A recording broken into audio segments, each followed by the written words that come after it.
presentar los ponentes de la mesa redonda. Bien, primeramente el moderador de la mesa, el profesor doctor don José Francisco Serranos Oceja. Él es doctor en Ciencias de la Información y licenciado en Periodismo con premio extraordinario de fin de carrera por la Universidad Pontificia de Salamanca. Quod natura non dat, salmantica non prestat. Licenciado en Teología y experto en Derecho Canónico. En la actualidad desempeña el cargo de decano de la Facultad de Humanidades y Ciencias de la Comunicación de la Universidad CEU San Pablo, profesor de dicha universidad y también en la Facultad de Teología de San Dámaso en Madrid. Asesor de comunicación del Arzobispo de Madrid y miembro del Consejo Asesor de la TMT. ¿Qué es la TMT? Televisión Diocesana. Ha publicado más de una decena de libros y numerosos artículos en revistas científicas. Entonces los participantes, también profesor doctor don Juan Cantabella Blasco, licenciado en Filología Hispánica, lo presento cada uno, Mónica, así tal cual, bien. Doctor en Ciencias de la Información por la Universidad Complutense, con premio extraordinario de doctorado, periodista por la Escuela Oficial de Periodismo, catedrático de Periodismo en la Universidad San Pablo CEU, donde ejerce en la Facultad de Humanidades y Ciencias de la Comunicación. También autor de varios libros, numerosos artículos, revistas especializadas, ha colaborado en obras colectivas y su línea de investigación transcurre por los géneros periodísticos, la historia de la prensa y de la prensa católica. Luego tenemos al reverendo don César Piechestein García, sacerdote de la Arquidiócesis de Guayaquil, Ecuador. Recibió la ordenación sacerdotal el 16 de julio del año 2000. Es licenciado en Comunicación Institucional por la Pontificia Universidad de la Santa Cruz en Roma. Actualmente es párroco de la parroquia San Alejo, profesor en el Seminario Mayor, portavoz de la Arquidiócesis y director de la Radio Arquidiocesana. Conoció el carisma del Beato Manuel González en 1999 y tiene una particularidad. Junto con otros sacerdotes han formado ese grupo que quedó extinguido aquí en España durante la guerra, que fue el grupo de los misioneros eucarísticos diocesanos. Así que, y luego tenemos a la hermana Mónica María Joan Cordiviola. Ella está en representación o por ausencia de el director del Correo de Andalucía, quien no puede estar. La hermana María Joan es miembro de la Congregación de las Misioneras Eucarísticas desde el 95, aunque yo solo la conocí desde que empezamos a coordinar este congreso, y es una excelente experta en medios de comunicación. Obtuvo la licenciatura en Ciencias Religiosas de la Pontificia Universidad Santo Tomás de Aquino en Roma. Es licenciada en Periodismo y Comunicación Audiovisual en la Universidad San Pablo CEU de Madrid. Y actualmente está concluyendo ese doctorado en Periodismo. Por eso les digo que es fenómena en cuestiones de comunicación. Es la directora de la revista El Granito de Arena para los adultos y la revista Ríe, que es para los niños y los adolescentes. Ambas revistas, como todos sabemos, fundadas por el beato don Manuel González. Y sin más, después de esta presentación, los dejo con el moderador de la mesa y con cada uno de los ponentes. Adelante. Muchas gracias y buenos días. Muchas gracias por las amables palabras de presentación de esta mesa redonda. La función de un moderador es moderar, espero que lo que se pueda moderar, no la inmoderación, en esta mañana. Pero yo no me voy a resistir a la tentación, y sí que me salto en cierta medida el guión que me han marcado, que me han pautado, no me voy a resistir a la tentación de decir algo de cosecha propia, que no es propio del moderador, para introducir la mesa. Y va a ser muy sencillo, y va a ser, espero que también muy breve y por tanto muy rápido. En la historia de la Iglesia, respecto a la comunicación, y sobre todo a partir del nacimiento de los medios de comunicación de masas, 1851 como fecha clave, debido a una serie de factores, en la historia de la Iglesia, las relaciones entre la Iglesia y el mundo de la comunicación se han jugado fundamentalmente como si fuera un partido de fútbol en el terreno de juego de la doctrina social, de la comprensión de la doctrina social. Y en ese terreno de juego de la doctrina social, en el que se han establecido las relaciones entre Iglesia y medios de comunicación de masas, siempre han destacado determinadas personalidades. España es un país especialmente rico en esas personalidades que han contribuido decisivamente a que progrese el juego, por tanto, la relación entre Iglesia y pensamiento cristiano y medios de comunicación. Voy a poner un ejemplo. Podríamos, evidentemente, y al final voy a referirme al beato Manuel González. Voy a poner un ejemplo que me va a permitir hablar del beato Manuel González en lo que tienen de común, de esas personalidades que han hecho posible esa relación fecunda entre Iglesia y medios de comunicación. Por mi adscripción, por mi forma de hacer y de entender el periodismo, mi ejemplo es Ángel Herrera Oria, fundador de la primer presidente de la Asociación Católica de Propagandistas y fundador del Diario del Debate y después de la gran cadena de prensa de la Iglesia. Miren, en la biografía del beato Manuel González y en la biografía de Ángel Herrera Oria hay muchos puntos en común. Pero yo voy a destacar especialmente uno que me parece urgente para la conciencia cristiana en este momento respecto a la relación con el mundo de los medios de comunicación y de la doctrina social de la Iglesia en esta perspectiva. El periódico El Debate, que fue el primer periódico moderno de la historia del periodismo español, nació después de una procesión con el Santísimo por las calles de Madrid. Nació el último día del Congreso Eucarístico Internacional de Madrid de 1911. Después de que Ángel Herrera, con sus amigos, con su grupo de amigos, con sus 3 amigos, hubieran pasado minutos, horas, detrás del Santísimo Sacramento por las calles de Madrid, se fueron a una cafetería y se hicieron la siguiente pregunta: ¿la presencia de Cristo en las calles de Madrid, a nosotros, cómo nos interpela? ¿Qué es lo que nosotros podemos hacer en la España de este momento? Estaban los efectos de la ley del candado. Ayer el profesor Alfonso Bullón explicaría el contexto de la ley del candado en España. ¿Nosotros qué podemos hacer para que esa presencia real y verdadera de Cristo en las calles de Madrid sea fecunda y llegue hasta los últimos rincones de nuestra nación? No hace falta que yo ahora haga el paralelismo con la historia y la biografía del beato Manuel González. Y lo dejo aquí, con una última pregunta. ¿Acaso en este momento de la historia de España nosotros, los católicos, no somos creativamente fecundos? Porque nos falta precisamente ese acompañamiento eucarístico, incluso en el trabajo en los medios de comunicación. ¿Cuántas veces nos lamentamos? No sé si mucho o poco, no tenemos medios, que si los medios, que si el tratamiento de la Iglesia, que si la presencia social, que si la doctrina social de la Iglesia. Tenemos el ejemplo reciente del documento que el lunes pasado ha aprobado la Conferencia Episcopal Española, Iglesia servidora de los pobres, su repercusión pública, su deficiente percepción, su deficiente comprensión.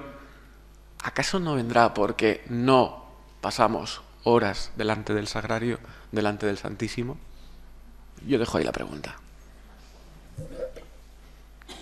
Seguro que el profesor Juan Cantadella, que de esta historia sabe más que yo, puede ofrecernos algunas claves. Por tanto, el profesor Juan Cantadella tiene la palabra durante 10 minutos, máximo 13, por eso de que estamos en el año de gracia teresiano.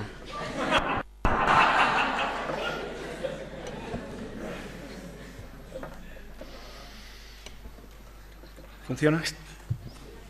Bien. Cuando me pidieron que viniera al Congreso, comencé a trabajar sobre temas de la comunicación en Manuel González. Me salieron un montón de folios que no dan para 13 minutos ni de lejos. Yo sé que su paciencia es muy grande, pero no infinita. Entonces, les voy a hacer gracia de no dar todos los folios que he preparado sobre eso. Yo voy a empezar a hablar y dejo la mirada en el reloj al moderador. Cuando se cumplan los 13 minutos y medio, entonces me dice, ha terminado, y yo termino, porque eso sí, soy muy obediente. Bien, de lo que quiero hablarles es de lo siguiente. La Iglesia se encuentra a finales del siglo XIX, principios del siglo XX, cercada por un ambiente de creciente hostilidad, y eso acobarda a los cristianos y a eso no hay manera de hacerle frente. Los ataques llegan por todas partes y las actitudes combativas se perciben en la vida cotidiana porque llegan desde todos los lugares. La prensa que más se hace notar en los ambientes populares es la que tradicionalmente se considera blasfema e impía. Ante eso, los creyentes no se sienten con fuerzas para contrarrestar a este empuje, ni tampoco encuentran hueco para penetrar en estos ambientes. No todos los obispos y sacerdotes asumen esta situación como insalvable. Hay muchos que piensan que pueden entrar y pueden trabajar muy a fondo y no se rinden. En el terreno de la prensa, concretamente, que es el que nos interesa aquí, hay que decir que nunca han faltado cabeceras en que se ha hecho notar la presencia de lo religioso y la apología del mensaje cristiano. No hace falta decir que el granito de arena es una de estas actuaciones. Una actuación precisamente en un ambiente donde es más bien modesto lo que se hace. No hay ambición en esas cabeceras que les he citado, no hay profesionales que lo trabajen, no están capacitados para llegar muy lejos. Sin embargo, Manuel González, que no es un experto en comunicación, se lanza a la tarea porque ve lo que se puede realizar a través de una publicación modesta. Y la pone en marcha, como ustedes saben, en noviembre del año 7, bajando a ras del suelo para enfervorizar a los desanimados, para acercarse a los indiferentes y combatir a los enemigos. Y eso es muy llamativo que lo emprenda un cura jovencísimo, sin apenas experiencia en estas cosas. Fíjense, él hace esta acción un año antes de que el obispo de Jaca, Antolín López Peláez, escriba un libro que se titula La acción del sacerdote en la prensa. Hasta entonces, la acción de los sacerdotes en la prensa era una acción absolutamente prohibida, casi diríamos. No pueden perder el tiempo en esas tonterías. Pero, sin embargo, este obispo, que va a ser un gran comunicador y un gran animador de la presencia de los católicos en la prensa, llega a escribir este libro invitando a los sacerdotes a que no lo dejen. Pues bien, antes de que esto se publique, ya está Manuel González trabajando en este sector. Y él ha tenido una oportunidad. La oportunidad se llama El Correo de Andalucía, un periódico creado por el cardenal Spínola en 1899 para mostrar la presencia de las ideas y de las personas católicas dentro de una prensa, como mínimo, indiferente. Pues bien, de la mano del magistral de Sevilla, José Roca y Ponsa, Manuel González comienza a colaborar en el Correo de Andalucía. Y él mismo lo dice en alguno de sus libros: Unas veces será colaborador redactando artículos, otras veces corrector de pruebas, siempre entre el grupo de sacerdotes entusiastas y celosos de la causa de Dios. Y cuando, años después, ya han pasado 40 años desde entonces, o casi, él escribe un artículo recordando eso, dice: en mis mocedades de seminarista yo escribía en el periódico, sin un duro, o sea, sin un céntimo de recompensa, pero aquello a mí me llenaba. Yo era propagandista por los pueblos de este periódico. No soy, dice él, no soy, en ese lenguaje que él suele emplear en sus libros, un lenguaje muy cercano y muy al alcance de todos, no soy padre, ni tío, ni primo tuyo, pero niñero sí, porque asistí a tu nacimiento y mecí tu cuna. Bien, este es el aprendizaje. Desde esta intuición inicial que ya nunca dejará, él va a colaborar y va a escribir más que el tostado, ya que es de Ávila, sobre estos temas, sobre estas cuestiones. Él ve la importancia de las publicaciones católicas. En el año 4 se organiza la primera asamblea de la buena prensa, precisamente en Sevilla. En el año 4 Manuel González no participa en esta asamblea, porque probablemente estaba entonces entregado a sus ancianos de las hermanitas de los pobres, estaba entregado a sus misiones populares, pero en el año 8, cuando se celebra la asamblea de Zaragoza, Manuel González acude allí. No hay ninguna biografía de Manuel González que aluda a este hecho, sorprendentemente, y sin embargo está allí. Tenemos el testimonio de su presencia. Lo más probable es que se lo llevara de la mano el magistral José Roca y Ponsa, que era un destacado animador, comunicador a todos los niveles. Y él acude allí y presenta una comunicación que en las actas viene muy resumido, apenas son 5 o 6 líneas, pero cualquiera que quiera conocerlo lo puede encontrar, está prácticamente explayado en su libro Lo que puede un cura hoy. En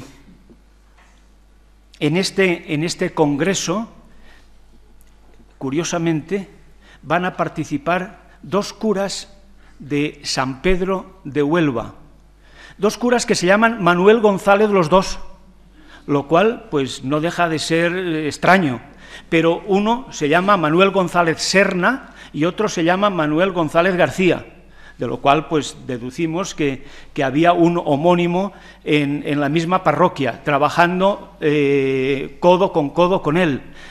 Yo de este segundo sacerdote no tenía noticias, pero no es fácil deducir, porque en las actas del Congreso figura como inscritos los 2, y además los 2 de la misma parroquia.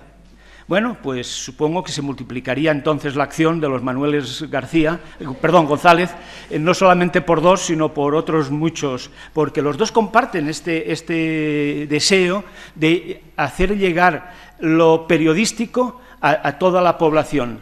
Y al decir lo periodístico puede parecer muy solemne, pero en realidad es un trabajo muy sencillo, es simplemente comunicar quizá lo que rebosa del corazón a todos los ciudadanos o feligreses de la parroquia. Es curioso también que hay varias alusiones al cura Manuel González en un congreso donde hay cientos de periodistas católicos, donde hay montones de obispos, donde hay personas muy insignes en este terreno. Y sin embargo, cuando se alude a él, y se alude al menos en 2 ocasiones, en una ocasión se dice que es el celoso arcipreste de Huelva, y eso, que lo sepan en Zaragoza, pues llama la atención. Y la segunda es que, como colofón del Congreso, hay una comida de todos los periodistas católicos, más de 300. y en la mesa presidencial figura el arcipreste de Huelva, Manuel González. Bueno, pues no es casualidad. Eso quiere decir que el papel que él estaba desempeñando con el granito de arena es un papel que ha trascendido, que ya se hace notar, y eso pues realmente significa algo. ¿Cuál es la tesis que defiende ante estos expertos en comunicación el señor arcipreste de Huelva? Pues él reflexiona sobre lo que la buena prensa puede aportar a los cristianos. En aquellos momentos la buena prensa era una necesidad. Había tan mala prensa, había tantos malos periódicos, que todo lo que se pudiera hacer en este terreno era algo muy aceptable, muy deseable, y entonces él se lanza en picado a hacerlo. Y él dice: la hoja parroquial es algo esencial en una parroquia. Fíjense, han pasado 100 años y yo creo que somos muchos los que pensamos lo mismo, que es esencial. Y él dice, tiene que haber en todas las parroquias dos publicaciones, que una es la hoja parroquial, que se dedique a explicar el Evangelio, a explicar catequesis, a dar noticias, a decir lo que está ocurriendo en la parroquia, pero después tiene que haber otra que sea algo así como el látigo. El látigo tiene que ir a darle fuerte a los enemigos de la Iglesia. Esa hoja, dice él, mejor que no la dirija el cura. Eso, que se busque un seglar para hacer ese trabajo. Pero tiene que hacerlo. Tienen que hacerlo porque son tantos los ataques que estamos recibiendo. El estado de principios del siglo XX no es el mismo que el nuestro. El nuestro no son precisamente lo grave los ataques. Lo grave de nuestros días es la indiferencia. Por lo tanto, es un planteamiento distinto. Pero entonces eran los ataques directos a las manifestaciones religiosas. Era salir frente al Rosario de la Aurora con palos a ver si les quitaban la cabeza y cosas por el estilo. Y él dice, no podemos ser indiferentes a estas acciones. Nosotros tenemos que luchar y nosotros tenemos que decir cómo hay que hacer las cosas y no consentir pasivamente que nos peguen estos palos. Tenemos que estar muy presentes, tenemos que combatir, tenemos que tener una acción positiva.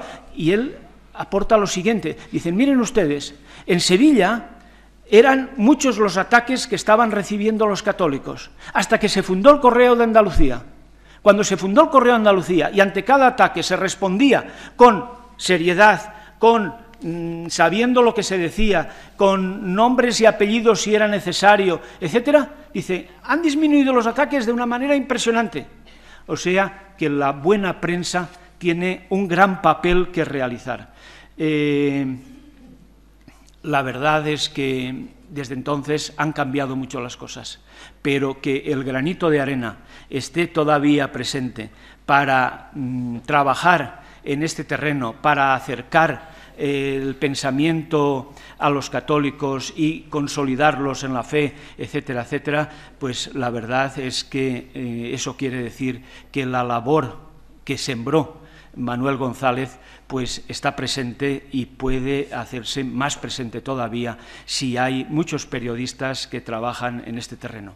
El patrono de los periodistas es San Francisco de Sales. San Francisco de Sales nunca estuvo en un periódico, pero curiosamente hizo algo muy parecido a lo que después haría Manuel González: no parar de escribir. No parar de escribir. Naturalmente, no en periódicos, en libros, en hojas, etcétera, etcétera. Y hoy, pues, San Francisco de Sales, como algún día Manuel González, pues podrían ser los patronos de la profesión. Yo personalmente preferiría que el patrono de la profesión fuera un periodista que está en una redacción y que sabe lo que se mueve con el lápiz, con el ordenador o con la cámara. Pero esto me temo que cada vez es más difícil. Pero no imposible, ¿eh? Algún día puede ocurrir. Nada más.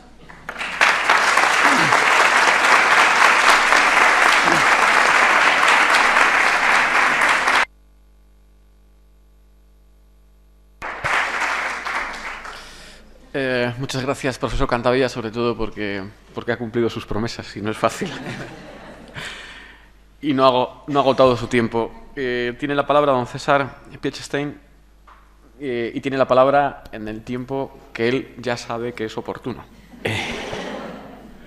Bueno, esperemos poder cumplir con los tiempos. Quería empezar compartiendo algo con respecto a los escritos de don Manuel. Yo, el primer libro que pude tener de don Manuel fue prestado en los ejercicios espirituales previos a ordenarme diácono.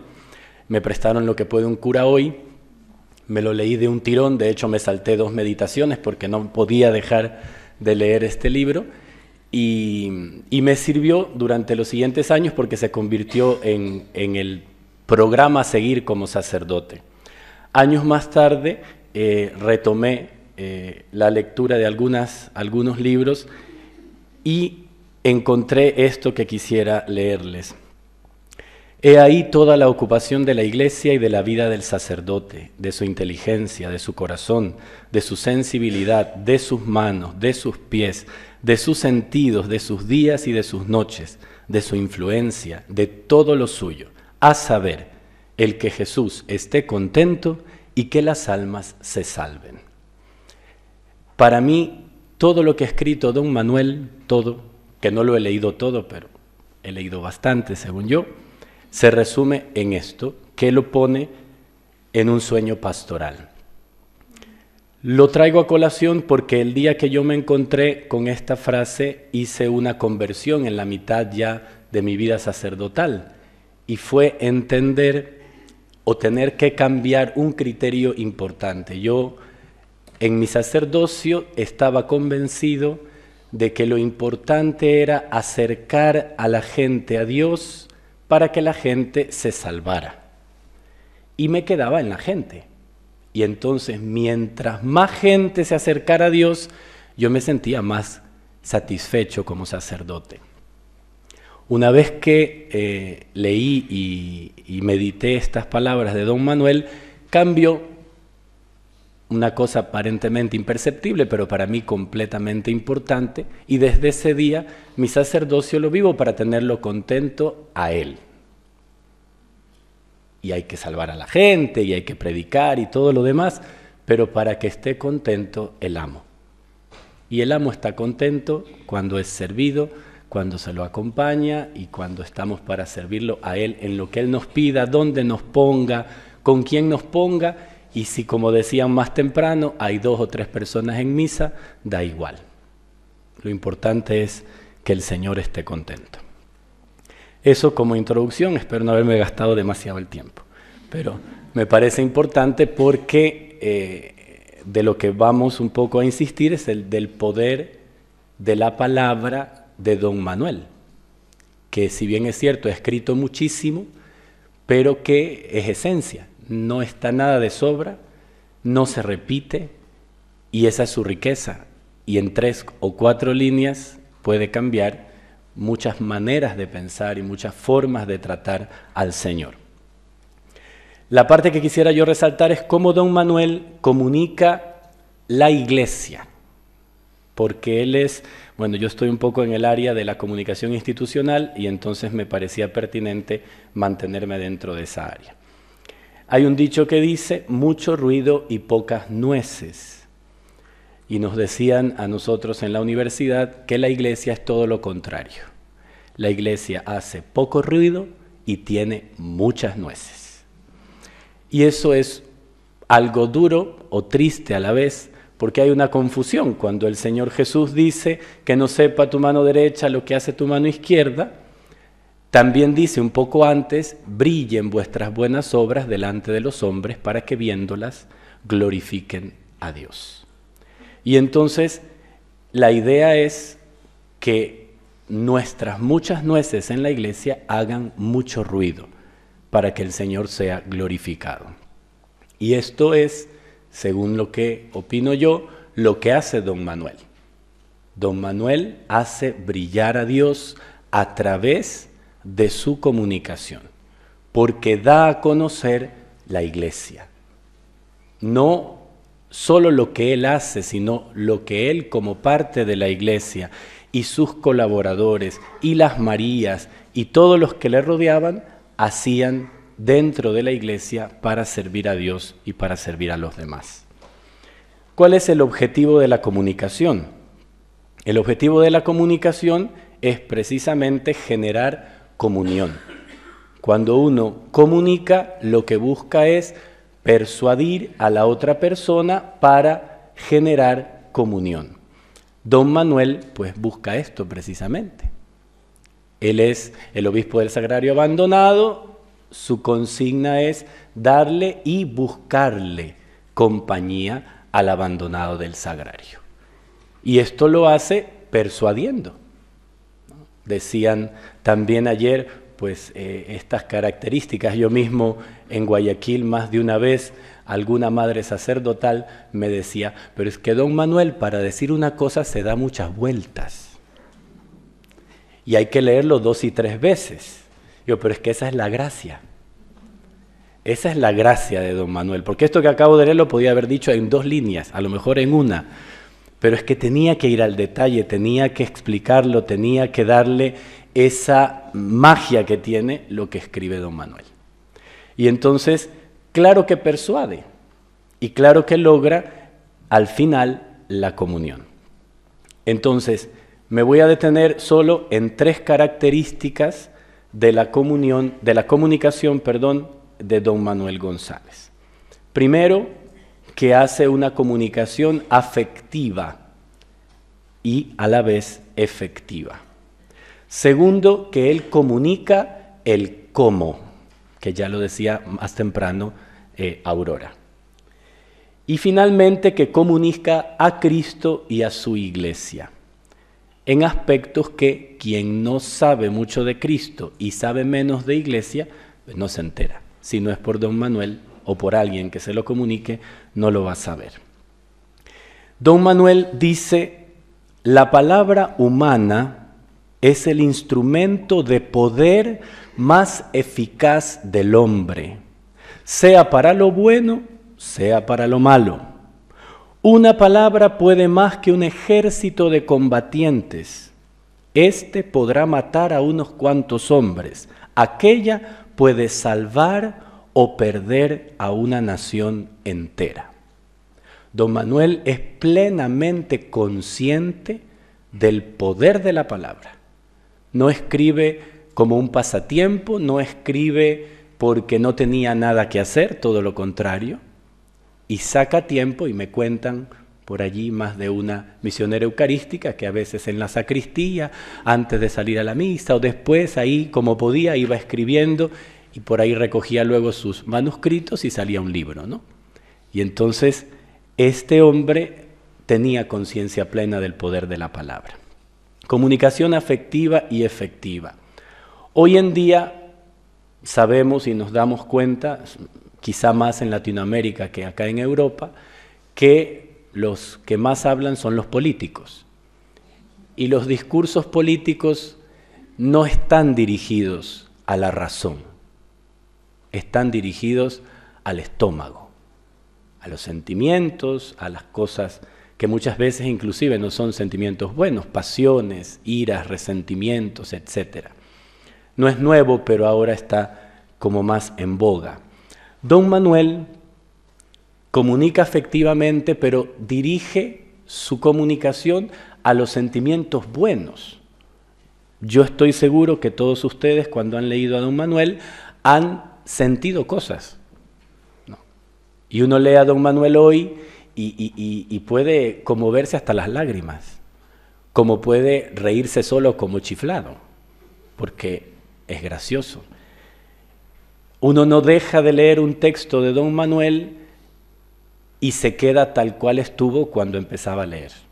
Siempre llega al corazón, siempre mueve los sentimientos, los positivos, porque incluso el llamarte al arrepentimiento, a reconocer tu error, es plenamente positivo. No es un dolor negativo de tristeza, motiva siempre a hacer, a servir, hace el cristianismo y el seguimiento a Cristo posible, siempre. Quizá por esos mismos detalles que va poniendo, lo desgrana tanto que cualquiera lo puede asimilar. Incluso a veces choca, ciertamente, porque es exigente. Y muchas veces sus escritos chocan. Finalmente, él es gracioso, ¿no? Hoy disfrutamos mucho la homilía porque precisamente el Padre pues tenía mucha gracia natural y esperamos seguramente también sobrenatural. Padre, esperemos. Luego, la segunda característica, que fue la que a mí primeramente me llamó la atención, es que don Manuel comunica el cómo. Podemos leer cantidad de cosas donde se nos dice lo que, por qué, el qué, pero son muy pocos los que nos dicen cómo. Don Manuel en sus escritos siempre va al cómo. Él habla y en su manera de contar denota una experiencia personal. Y eso lo hace atrayente, lo hace impactante, porque no está hablando de teorías, no está citando lo que dijo otro y que él lo repite como lo repite un lorito. Él lo vive. Y él cuenta y comparte lo que él vive y entonces uno ve que es posible y que él le dice cómo, paso a paso, llegar hasta esto que al final o al principio dijo que se debía hacer o que se debía alcanzar. Pero él dice cómo. Eso es importantísimo y yo creo que eso es lo que mueve y conmueve cuando uno lee, un sacerdote lee lo que puede un cura hoy. Y la tercera característica es que comunica a Cristo y a su iglesia. Quien ha leído un sueño pastoral y no termina convencido del poder de la providencia de Dios y no termina convencido del amor de Dios sobre su iglesia y para con su iglesia, es que no lo leyó bien. No lo leyó. Un sueño pastoral es, y que me perdone San Francisco de Asís, es el tratado, a mi modo de ver, más perfecto sobre la providencia de Dios, más allá de la pobreza franciscana. Hacerlo todo por el Señor y saber que el Señor siempre va a dar los medios, Él lo demuestra. Y en ese contar este sueño pastoral, que también cuenta en sus obras en Lo que puede un cura hoy, se ve cómo la iglesia funciona desde adentro, cómo estas grandes obras de la iglesia que tantas veces algunos critican y no saben cómo fueron construidas, cómo fueron levantadas, cuál fue el sacrificio y la sangre que hubo de por medio y cuál la acción de Dios en su providencia, pues el don Manuel lo explica perfectamente. Me quedan 5, yo ya estoy acabando, a 0,5.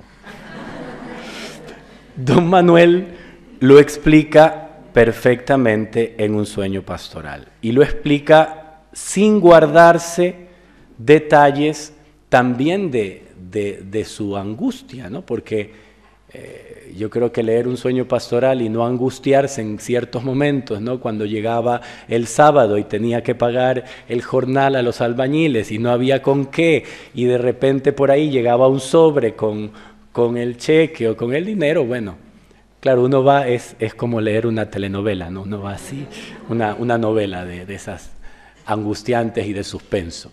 Pero al final uno dice, ahí está, o sea, Dios no deja, Dios no abandona.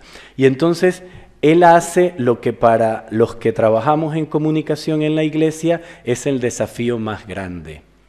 Hablar de la iglesia, comunicar la iglesia comunicando a Cristo, presentar a la iglesia no como una institución cualquiera, sino como la esposa de Cristo, ¿no? En esos afanes que solamente conoce quien está dentro, ¿no? Dicen, en mi tierra solo la cuchara conoce el mal de la olla. Y entonces, contar esto de adentro, contar lo que pasa en la cocina de la casa y contarlo bien y que al final eso haga admirar la cocina y la cocinera, eso es dificilísimo. Y por eso casi nadie lo hace, y lo hacemos entre nosotros nada más, así entre corredores. Pero él lo cuenta bien, lo cuenta con sinceridad y hace ver la maravilla de Dios en su iglesia. Y por lo tanto, quien no conoce la iglesia la conoce y la puede conocer a través de don Manuel, se enamora también de esta iglesia porque ve lo que Dios hace en ella. Termino entonces, con tiempo a mi favor, leyendo esta cita, que ahora la voy a leer completa. Iba a leer una parte, pero si tengo unos minutos, lo voy a leer completo. Dice así: si mi palabra es un instrumento de que se vale Jesucristo nuestro Señor, mi palabra les servirá para hacer recordar deberes olvidados, para sembrar ideas y pensamientos que produzcan virtudes y buenas obras, para tocar corazones un poco esquivos, para ablandar otros muy duros, para curar otros muy enfermos. Mi palabra les servirá para enseñar a los niños su nombre y su amor, para decir a los pobres, a los caídos, a los tristes, a los despreciados, a los afligidos, las cosas que Él sabe decirles para consolarlos. Sí, repitámoslo para que se ensanche nuestro corazón. Mi palabra es palabra de Cristo, con toda la autoridad, con toda la fecundidad, con todo el atractivo que Él quiera darle, pero siempre palabra suya. Gracias.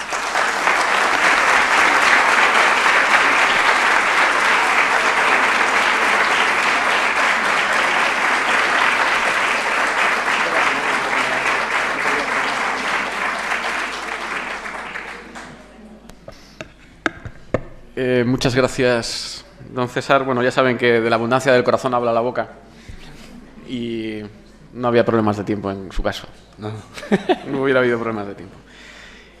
En esta primera parte de la mesa redonda le toca el turno a la hermana Mónica Joan. Y yo voy a hacer... Aquí sí que voy a meter una morcilla, que llamamos nosotros en el mundo del periodismo. Yo entiendo que la superiora general de esta institución religiosa está aquí. Y ahora voy a hablar como decano de la Facultad de Humanidades y Ciencias de la Comunicación de la Universidad CEU San Pablo, para decir simplemente gracias. Gracias porque nos permite tener a Mónica en la facultad.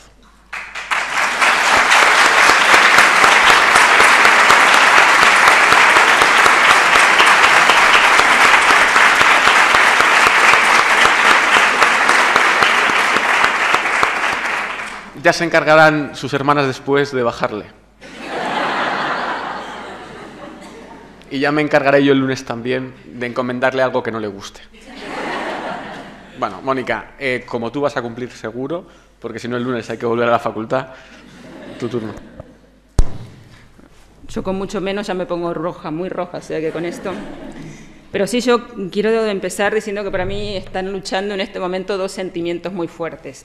Uno es el honor de estar compartiendo esta mesa con Juan Cantabella y mi decano en el ámbito universitario, quienes han sido mis profesores, a quienes admiro y considero maestros en el ámbito del periodismo, y sobre todo, que creo que es lo que está ganando, una gran alegría. Porque yo al ir a la Universidad de San Pablo CEU entiendo que soy yo la que estoy yendo a este ámbito, pero que estén ellos aquí, entiendo que es que la universidad está viniendo aquí para mirar al Beato Manuel González desde una perspectiva nueva, científica, académica, y que nos hace mucho bien. Entonces, creo que va ganando la alegría.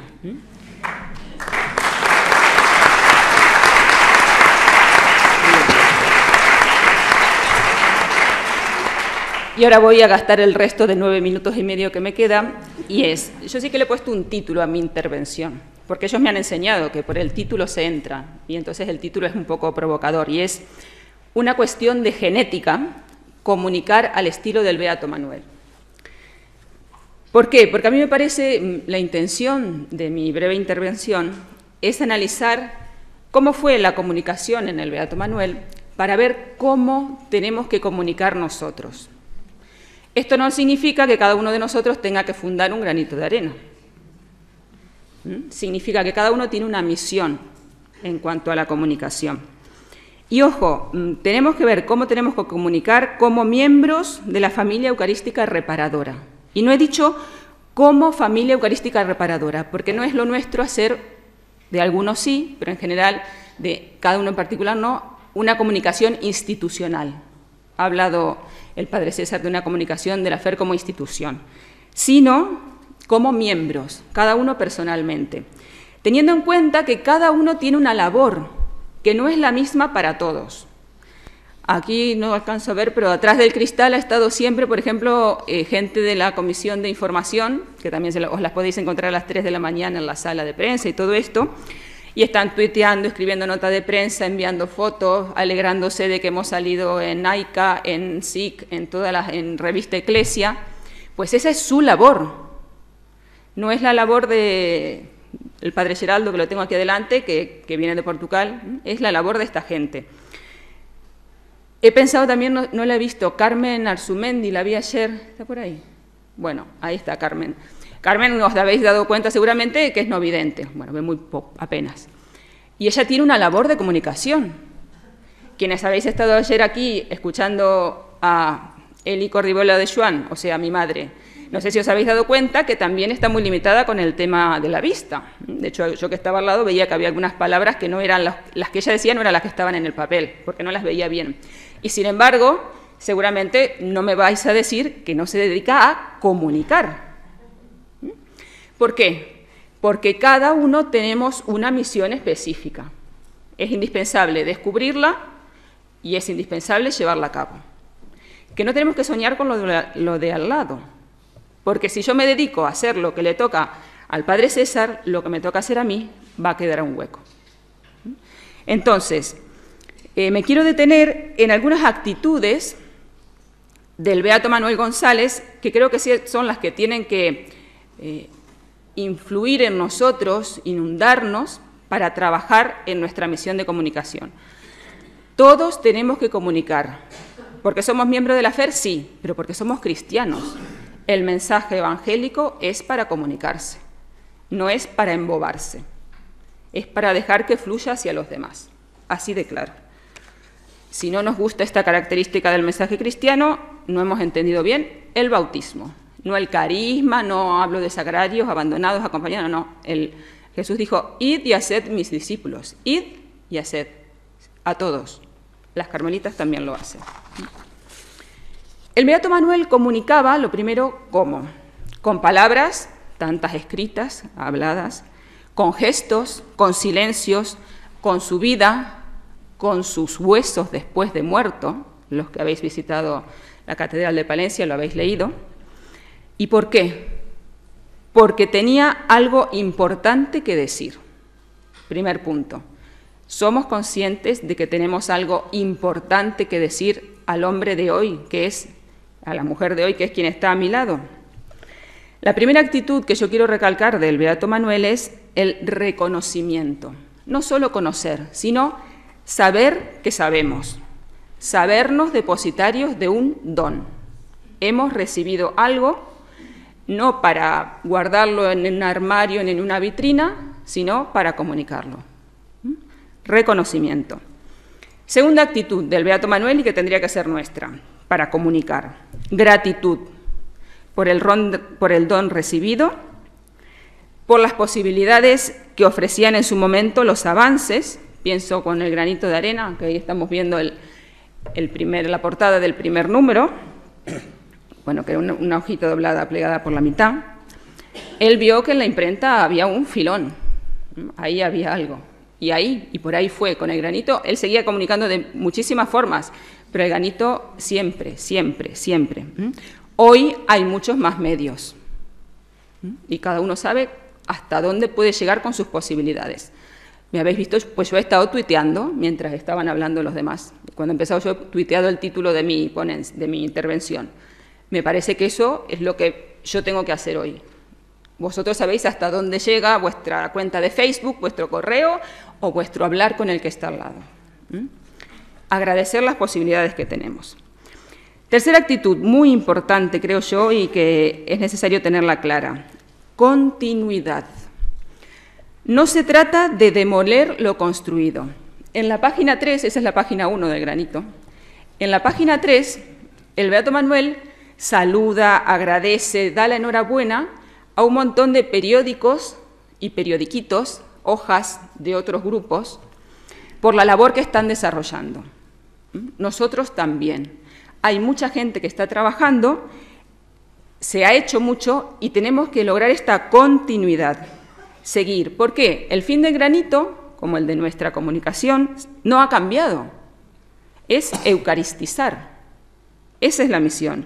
Y los modos pueden cambiar. Esta es la forma que el Beato Manuel encontró como la mejor para eucaristizar en su momento. Hoy tenemos otras formas. Por ejemplo, el blog eucarístico. Tenemos el granito de arena en su versión en PDF. Ha cambiado, ya no es solamente papel, son bits que vuelan por Internet. Bueno, pero hay una continuidad y es importante preservarla, no se trata de descubrir la pólvora. Una cuarta actitud es la novedad, porque don Manuel era audaz e innovador. Tanto que parecía loco. Ayer escuchamos al padre Geraldo en una comunicación en la que San José María Escrivá le escribía a un sacerdote y le decía: vete a ver al obispo, refiriéndose al Beato Manuel, que está tan loco como nosotros, más loco que nosotros. Entonces, nada, él era audaz e innovador, aunque lo llamaran loco, si bien esto era en forma cariñosa. Y también era creativo. ¿Por qué? Porque miraba los problemas de hoy con una mirada que miraba al futuro. No buscaba una solución para hoy, buscaba una solución para mañana y para siempre. Y una quinta actitud, y la última, que yo la definí como valentía, y que al escribirlo me acordé mucho, me sorprendió la cantidad de veces que el cardenal Amato en su ponencia habló de heroísmo. Dijo varias veces la palabra heroísmo. Valentía, ¿por qué? Porque hace falta no tener miedo a los cambios, esa continuidad, ojo, muchas veces exige cambios también. Y recordé, aquí hay muchas hermanas que algunas lo habrán vivido a lo mejor en carne propia, el granito de arena durante muchos años fue editado en la Casa de las Misioneras Eucarísticas de Nazaret de Palencia. Eran las hermanas las que ponían uno por uno los tipos, eran las hermanas las que cargaban las cajas, que cuando fue una chica que estaba interesada en comprar la imprenta, no se podía creer que se hubiera estado, no ya regentado, sino trabajado por mujeres. Dice, tenéis que escribir un libro de esto. Es increíble que hayan sido mujeres, solamente mujeres que han hecho esto. Formadas estaban, nos encontramos con un montón de libros de cómo manejar la imprenta. No es que iban ahí a lo loco, lo sabían. Hoy tenemos, con esta valentía, tenemos un montón de medios. Tenemos, vale, no hay que cargar tanto peso, solamente con un celular, un móvil, tenemos el blog, tenemos aplicación, tenemos el granito del PDF. Pues eso, valentía. Conclusión que yo saco de todo esto. Don Manuel, el título de esta mesa de redonda, era un apasionado comunicador. Es un hombre apasionado porque se encontró con lo que le daba sentido a su vida. Pregunta de fondo. ¿Lo he encontrado yo? Segundo, don Manuel es un hombre confiado, que confía ciegamente. Por eso es novedoso, valiente y creativo. Y creo que para la FER, para cada uno de nosotros, no para la FER en general, para cada miembro de la FER, la vida del Beato Manuel es una llamada a ser que nosotros cada uno seamos valientes, apasionados y confiados. Gracias.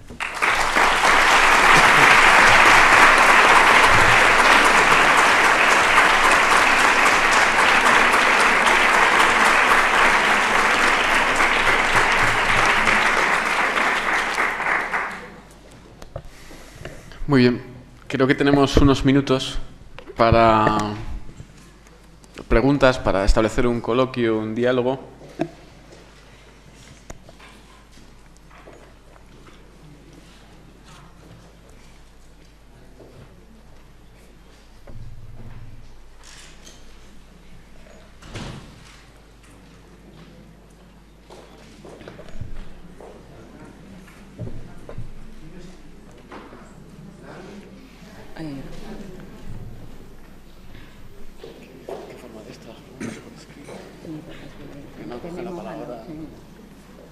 Es la experiencia.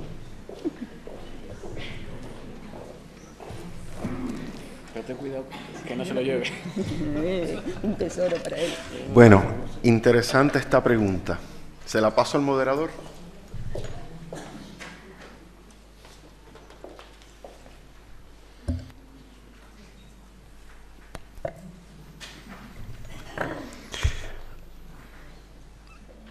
Si un periódico o prensa habla positivamente de mensaje cristiano, se tacha de derechas.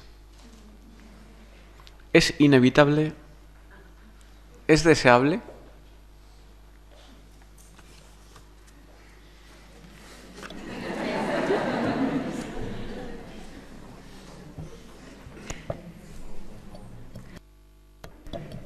Yo no la voy a responder del todo, solo voy a hacer una aclaración para los que no son de España, porque eso no ocurre, al menos en Argentina, no sé en Ecuador, pero bueno, no hay ni siquiera esta diferenciación y tampoco hay muchas veces este anticlericalismo tan exacerbado.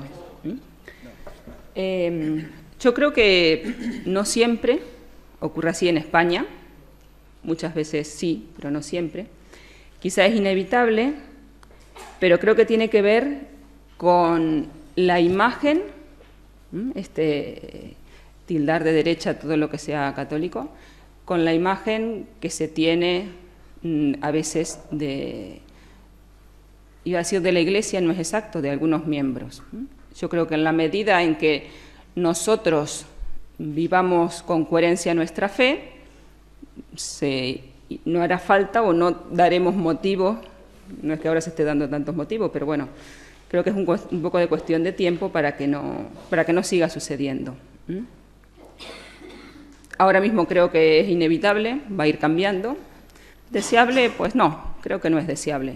Creo que la fe no tiene por qué estar tan unida con la política. Si me permiten los miembros de la mesa, yo voy a decir algo. Y voy a decir algo referido a España fundamentalmente porque no ocurre en otros países de Europa. Es decir, la prensa italiana y la prensa francesa respecto a la Iglesia no utilizan los mismos parámetros en los que se utilizan en España. El problema es, primero, un problema de la historia de España. Y un problema de la historia que nace fundamentalmente de las consecuencias de la persecución religiosa, de la guerra civil, de los periodos entre las dos repúblicas y lo que viene después. Pero eso es historia. Y es una historia de la que tenemos que aprender, sobre todo para aquello de lo que decía Menéndez Pelayo, que no debemos volver a repetirla. Ahora bien, es cierto que respecto a esa historia, y la historia es pasado, pero también influye en el presente, las cosas están cambiando y han cambiado. Pero no solo están cambiando en la Iglesia. Y ojo, porque el pontificado del Papa Francisco representa especialmente para la conciencia cristiana española un reto de primer orden. Un reto de primer orden que los obispos han sabido captar. Y vuelvo a referirme al documento Iglesia y Servidumbre de los Pobres, que son valores comunes no identificables con los conceptos políticos de derechas o izquierdas. Por cierto, los conceptos políticos de derechas e izquierdas, ya desde Sartori, cuando en una de sus últimas obras, ya también han quebrado, porque en la práctica qué significa ser derechas. Miren, yo les puedo decir, tan laicista es ciertos sectores de la presuntamente entendida derecha española como de la izquierda española. Si es que tenemos que utilizar las categorías que yo políticamente, sistemáticamente, me niego a utilizar. Tan laicista es sectores, vamos a hablar claro, del Partido Popular como del Partido Socialista. Bueno, yo no voy a entrar en Podemos porque ya no sé lo que es Podemos después de la dimisión de Monedero de ayer. Pero también podríamos hablar de Monedero. Y yo puedo, y termino con esto, porque no quiero monopolizar y hay más preguntas, referirme a dos anécdotas de mi experiencia periodística. Una, cuando fui a cubrir informativamente para el semanario Alfa y Omega el primer Congreso de Socialistas Cristianos en Bilbao, una corriente dentro del Partido Socialista, donde yo tuve la oportunidad de hablar con los líderes de esta corriente dentro del Partido Socialista, desde Jáuregui, Carlos García Andoain, que después ocupó un importante cargo en el Ministerio de la Presidencia en el gobierno de José Luis Rodríguez Zapatero. Evidentemente hay valores comunes y lo que a mí me decían ellos es que en este momento el socialismo, como ellos entendían el socialismo, estaba aprendiendo de la Iglesia y estaba aprendiendo fundamentalmente de la doctrina social de la Iglesia, que es una propuesta común, transversal a todo lo que nosotros podríamos entender como ideologías. Y por otra parte, he tenido frecuente relación con algunos de los ministros de este gobierno del Partido Popular que saben muy bien lo que significa intentar mantener dentro del partido del gobierno una concepción antropológica que nacía del ejercicio de la razón y también que estaba apoyada por la revelación. Una concepción del hombre en cuestiones referidas a la vida, por ejemplo. El respeto a la dignidad de la persona y a la vida desde el primer momento de la concepción hasta el último. Es decir, la propuesta cristiana vertebra y afecta a todos los ámbitos de la política. Y es tarea nuestra romper con esos esquemas que, por cierto, no solo perjudican a la Iglesia, sino también perjudican a la imagen de los políticos hoy en la sociedad contemporánea. La siguiente. Pasó. No hay otra ¿Hay alguna otra pregunta? Casi no hay tiempo para más. La próxima, venga. Una última. ¿De qué manera podríamos utilizar los medios para dar a conocer al Beato Manuel a nivel del mundo? Habla de la pronta canonización. Habla de la pronta canonización. Y añade, dado que no es muy conocido a nivel del mundo. Bueno, la verdad es que es un poco difícil, porque yo he intentado en el tema del Twitter, por ejemplo, y tratar de resumir como para un tuit una cita de Don Manuel es dificilísimo. Pero sí, yo creo que una de las cosas más difíciles en la comunicación de hoy es esa, tiene que ser tan pequeña, tan resumida, y comunicar lo de Don Manuel tan resumido es muy difícil. En todo caso, creo que, pues sí, el blog, buscar, presentar también lo que hace hoy la FER como obra de Don Manuel, y pues así, yo me he quedado muy impactado como párroco con lo que ha contado ayer doña Pelusa, se me quedó lo de Pelusa, perdón. Y me ha parecido muy interesante. Yo tengo también la reliquia de Don Manuel en casa, pero es como muy mía, ¿no?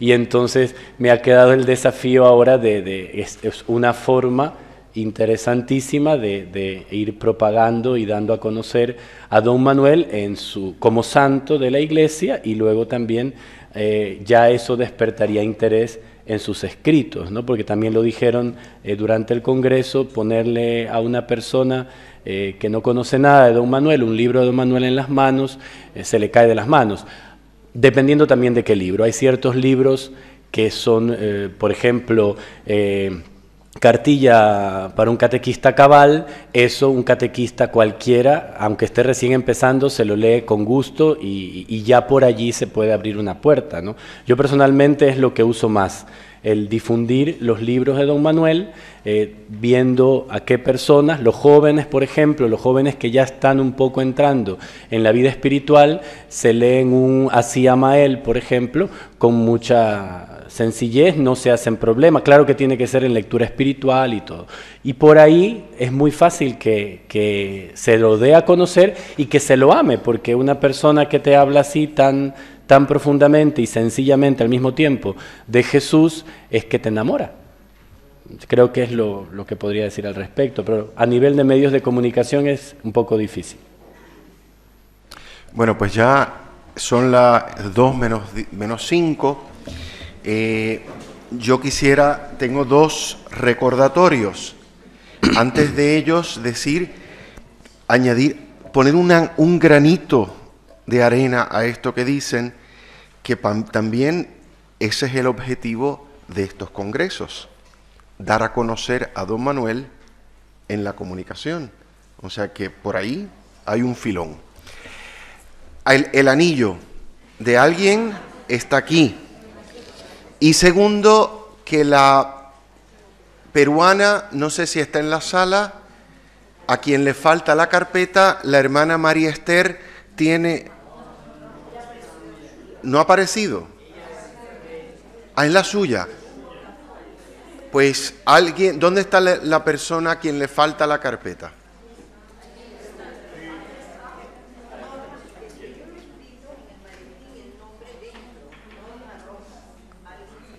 Pues si alguien nota que tiene una carpeta con unos papeles de otra persona, por favor póngase en contacto aquí con la hermana. Bien, pues muchas gracias, buen provecho y recuerden los números. Cuando les den los números, meterlos aquí.